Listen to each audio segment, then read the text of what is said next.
नमस्कार। मेधज astro channel पे मेधज परिवार और संस्कार में आप सबका बहुत बहुत स्वागत है। 14 जनवरी 2026 दिन बुधवार, बड़ा दिन है ये। आज के दिन सूर्यदेव उत्तरायण हो रहे हैं। सूर्य का बल अयन से, चंद्र का बल पक्ष से देखा जाता है। चंद्र कृष्ण पक्ष में वीक माने जाते हैं, शुक्ल पक्ष में स्ट्रॉन्ग माने जाते हैं। सूर्य दक्षिणायन में कमजोर माने जाते हैं। कर्क से जब शुरू होते हैं चलना, कर्क के मिड पॉइंट से कर्क में जब जाते हैं, कर्क से धनु तक दक्षिणायन होते हैं और मकर से मिथुन तक ये उत्तरायण हो जाते हैं। अब आप ये समझिए कि ये सूर्य बेसिकली सूर्य से हमारे ऋतुओं का निर्माण होता है। ये बहुत बड़ा दिन है मकर संक्रांति। मकर संक्रांति अर्थात मकर राशि में सूर्यदेव का प्रवेश।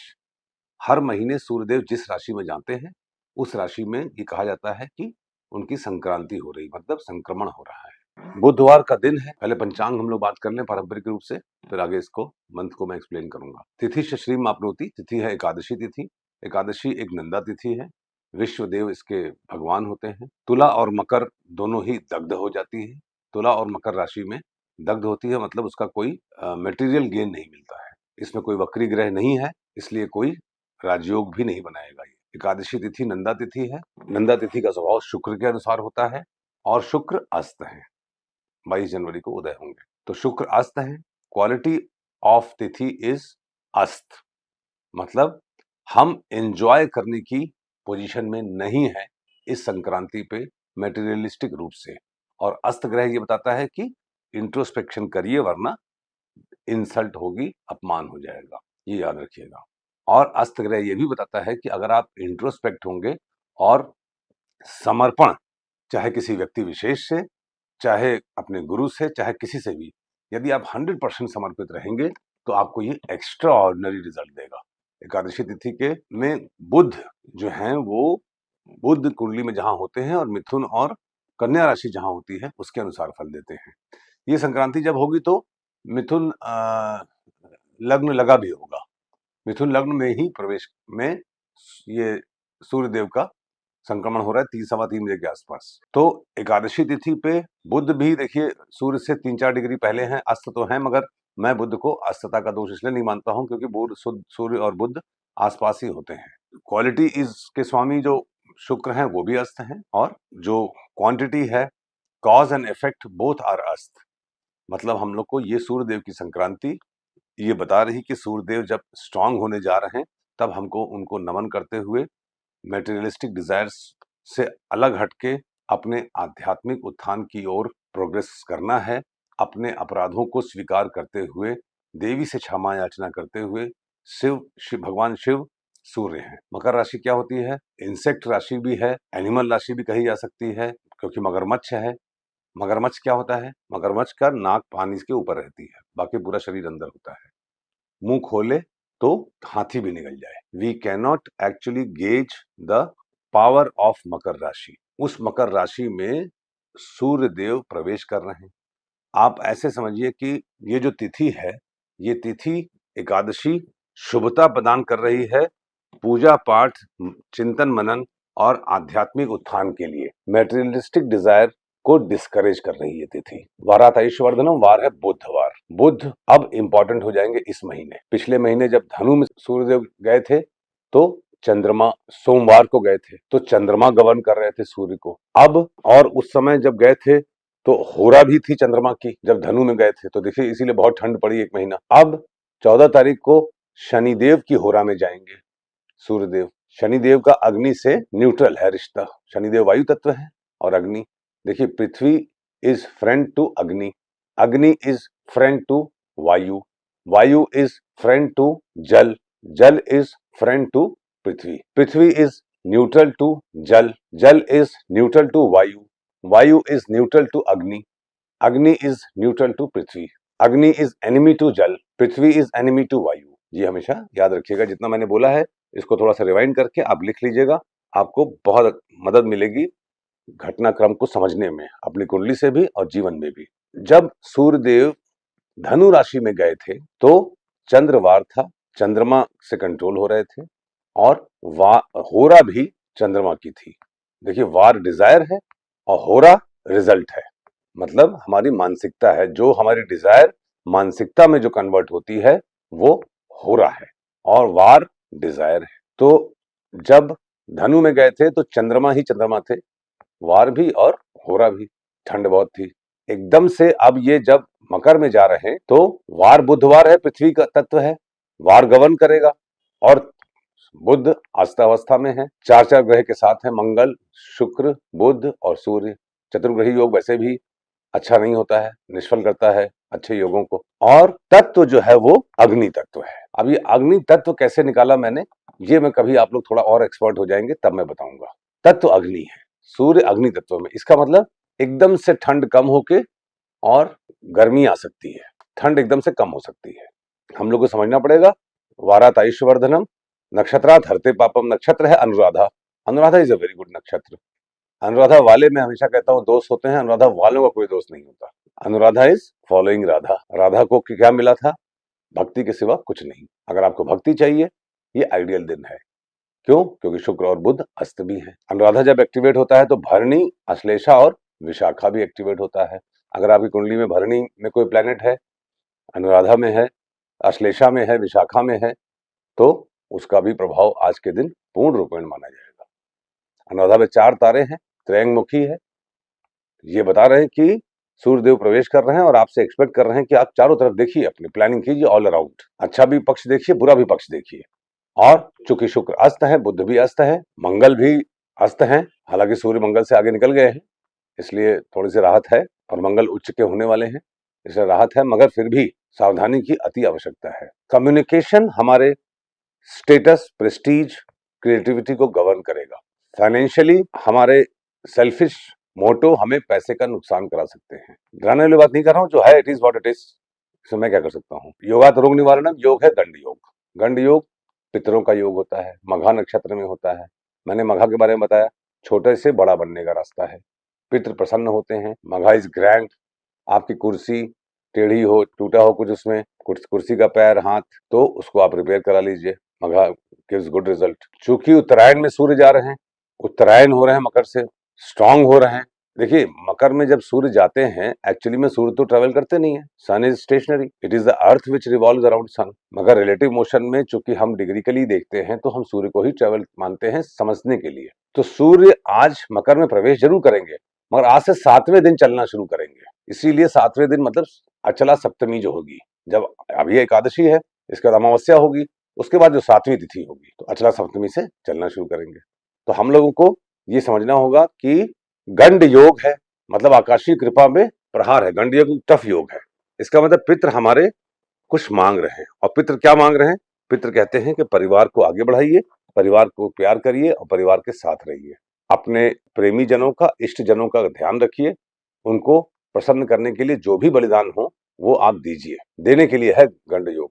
कर्णात कार्य सिद्धिश्च, कर्ण है बालव, बालव कर्ण के स्वामी चंद्रमा होते हैं, और चंद्रमा नीचस्थ हैं वृश्चिक राशि में। तो सूर्य देव की ये संक्रांति बता रही है कि हम लोग कोई बहुत प्रसन्नता वाले माहौल में ये सूर्यदेव का गोचर नहीं हो रहा है।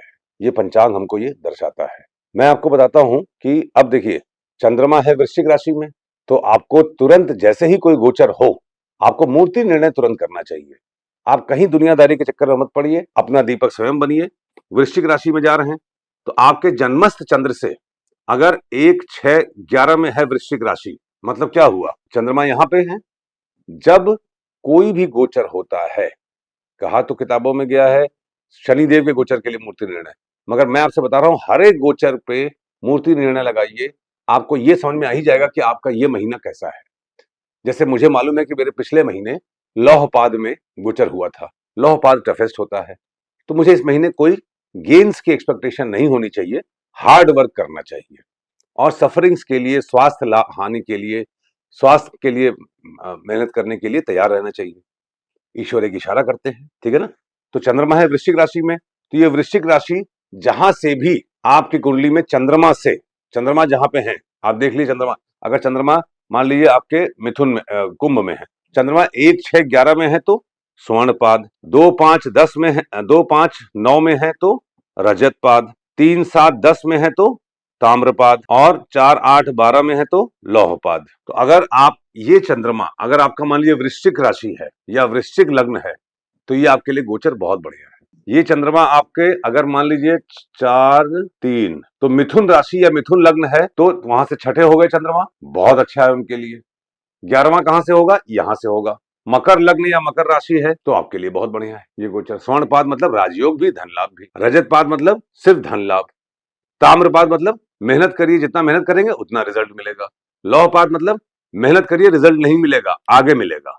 एकदम संतरे की फांक की तरह क्लियर कट अंडरस्टैंडिंग बना के चलिए। ये तो मैंने बताया। अब ये 3-7-10 जहां से हो गए तो मिथुन, मकर और वृश्चिक के लिए ये स्वर्णपात से है। तो अब इसमें नाम भी देख लीजिए, पहला नाम का शब्द आपका किस राशि से आता है, वो लिस्ट है मेधा जस्टो पे, वो आपके पास रिकॉर्ड में होगी।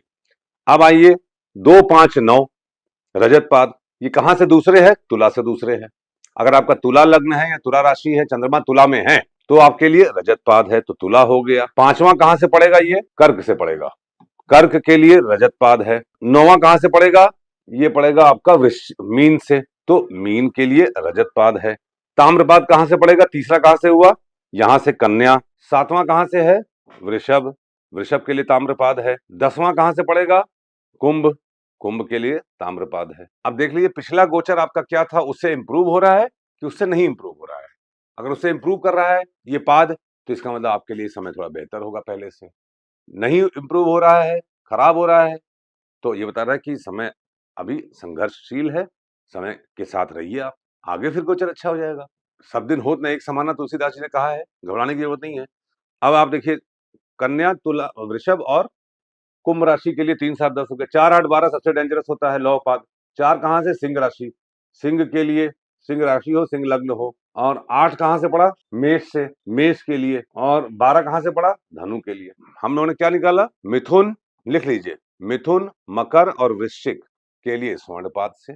अभी मैंने भी अभी तुरंत ही जोड़ा है, क्योंकि मैं पंचांग की पहले से कोई तैयारी करके नहीं आता हूँ, सामने खोलता हूँ, बोलना शुरू कर देता हूँ। अगर रोज पंचांग का वीडियो बनाना है तो पढ़ के रट के नहीं बनाया जा सकता। It is in my system, ये मेरे डीएनए में है। रजतपात से है तुला, कर्क और मीन के लिए। ताम्रपात से है कन्या, वृषभ और कुंभ के लिए। लौहपात से है सिंह, मेष और धनु के लिए। इसका मतलब अग्नि तत्व वालों के लिए डेंजरस है। अग्नि तत्व वालों को बहुत सावधान रहने की आवश्यकता है, जिनका सिंह है, जिनका वृश्चिक, धनु है और मेष है राशि, चंद्रमा। आप इस गोचर में लगा के देखिए। अभी देखिए इसके बाद मंगल शिफ्ट होंगे 17 तारीख को, 14 आज है, 15, 16, 17 हम तो तब फिर उसका मूर्ति निर्णय करेंगे। और हर ग्रह का जब भी ट्रांजिट हुआ करे, आप मूर्ति निर्णय करके चुपके से पर्ची में लिख के अपनी जेब में रखिए हमेशा पूरे गोचर भर, और आपको याद रहेगा कि ये मेरा गोचर खराब है कि अच्छा है। देखिए किसी ग्रह का खराब होगा, किसी ग्रह का अच्छा होगा। शक्ति का संतुलन भगवान विष्णु ने बना रखा है, न कोई चीज बहुत अच्छी होती है, न कोई चीज बहुत खराब होती है। सूर्य देव का ये गोचर, सूर्य हमारी सेंसिटिविटी है, लग्न हमारा डायरेक्शन है, मून क्या है, मन, मन हमारा कर्मों का संचय है। तो सूर्य से हम रियलाइज करते हैं, भोगते हैं। तो ये पाद का निर्णय है, मूर्ति निर्णय। इस मूर्ति निर्णय के अनुसार आप इसको आगे बढ़िए। अब देखिए अनुराधा नक्षत्र में 4 तारे होते हैं, इसका मतलब 14 तारीख के बाद चौथे दिन इसका, हाँ, बुधवार को अनुराधा नक्षत्र सर्वार्थ सिद्धि योग बनाता है, बहुत अच्छा योग बनाता है।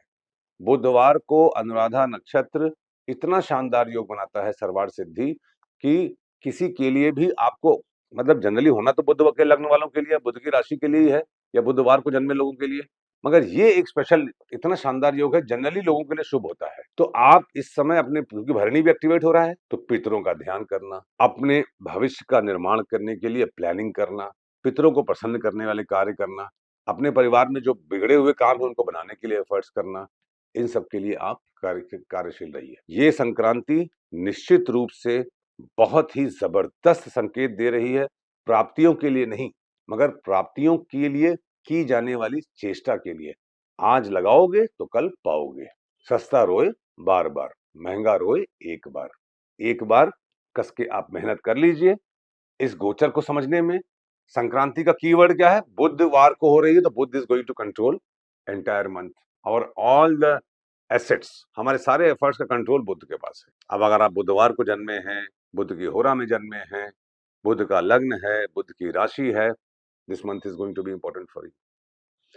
पौष माह चल रहा है, ऑलरेडी कर्क राशि शून्य है, अश्वनी, आर्द्रा और हस्त शून्य है। अभी इस एकादशी के बाद 4 दिन बाद अमावस्या होगी, तो नया महीना शुरू हो जाएगा, माघ महीना शुरू हो जाएगा, उस पे हम लोग बात करेंगे। तो इस प्रकार से मकर संक्रांति, सूर्य के उत्तरायण होना आपको बहुत शुभ हो। उत्तरायण सूर्य हो, उसी वक्त 14 तारीख को आप सूर्योदय से लेके जितनी बार भी विष्णु सहस्त्रनाम सुन सकें, मेरी आवाज में है। विष्णु सहस्त्रनाम वो अमोघ अस्त्र है जो भीष्म पितामह जी ने विष्णु जी की आराधना करते हुए लिखा।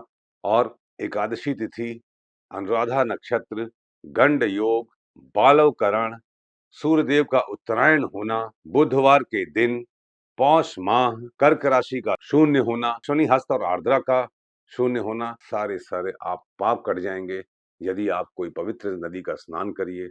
नहीं है तो घर में गंगा जल से स्नान कर लीजिए। सुबह सोकर उठने के बाद पंचांग का स्मरण करिए, विष्णु सहस्त्र नाम सुनिए, गाइए, और साथ साथ अगर आप गा सकते हो या पढ़ सकते हो तो गायत्री सहस्त्र नाम गाइए। गायत्री भगवान सूर्य हैं। गायत्री सहस्त्र नाम सुनिए, विष्णु सहस्त्र नाम सुनिए, दोनों सुन के अपने कार्य को प्रशस्त कीजिए, जीवन को प्रशस्त कीजिए। ये सूर्यदेव का उत्तरायण होना, मकर संक्रांति में मकर राशि में प्रवेश आप सबके लिए बहुत बहुत शुभ हो। ये हम लोग के लिए उत्सव का माहौल है। वो उत्सव नहीं जिसमें हम शराब पी के झूमें, वो उत्सव जिसमें हम पितरों का ध्यान करें, ईश्वर का ध्यान करें और ईश्वर के गीत गाएं, विष्णु सहस्त्रनाम और गायत्री सहस्त्रनाम के रूप में।